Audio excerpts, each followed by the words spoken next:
সাংবাদিকতা পেশা যেহেতু সারা পৃথিবীতে সভ্যতার ব্যারোমিটার হিসেবে সম্মানিত, ব্যারোমিটার অফ সিভিলাইজেশন। কেউ এক একটা দেশের রাজনীতির অন্যতম অঙ্গ বলে বিবেচনা করে, এবং একটা দেশের গণতন্ত্র সেই সভ্যতা একটা জাতিকে এগিয়ে দিতে তিনটি শক্তির একটা কোঅর্ডিনেশন কম্বিনেশন প্রয়োজন। তার মধ্যে একটা হচ্ছে সে দেশের গণমাধ্যম, দুই হচ্ছে সে দেশের রাজনৈতিক দল, তিন হচ্ছে সে দেশের জনমত।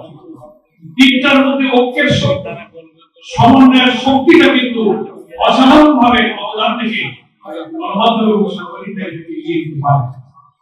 আমি বাংলাদেশ ফেডারেল সাংবাদিক ইউনিয়ন আন্দোলন হিসেবে এই দায়িত্বের প্রতি তারা সচেতন আছেন, এবং বাংলাদেশের মানুষের এই যে এখন গণ আকাঙ্ক্ষার এই সবচেয়ে তুঙ্গে ওঠা এই চাহিদা পূরণের সময় এই দায়িত্ব পালনের তারা অসাধারণ ভূমিকা রাখবেন। যেমন তারা অতীতের সকল গণতান্ত্রিক সংগ্রাম, ফ্যাসিবাদ বিরোধী সংগ্রামে তারা সঠিক ভূমিকা পালন করেছেন। এ পর্যন্ত 68 জন সাংবাদিক নেতৃত্ব দিয়েছেন। ফ্যাসিবাদ বিরোধী সংগ্রামে তারা 6 জন শাহাদাত বরণ করেছেন। এটা বাংলাদেশের ইতিহাসে ফ্যাসিবাদ বিরোধী আন্দোলনে সন্ধান করে লেখা থাকবে।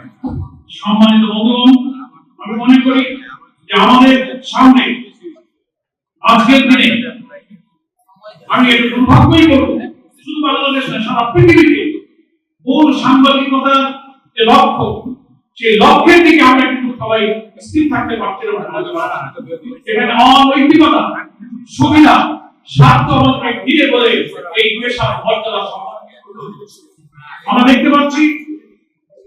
বাংলাদেশের সাংবাদিকতার দিকেও যদি তাকাই, বিভিন্ন গণমাধ্যম, সংবাদপত্রের মিডিয়া হাউসগুলো যেন কোন ব্যক্তির, ব্যবসায়ী বা কোন পুঁজি মালিকের পুঁজি রক্ষা, কোন রাজনীতিকের রাজনৈতিক স্বার্থ রক্ষা, অর্থনীতি এবং দুর্নীতি লুটপাটের পাহারাদার হিসেবে অনেক কর্পোরেট হাউস গড়ে উঠেছে।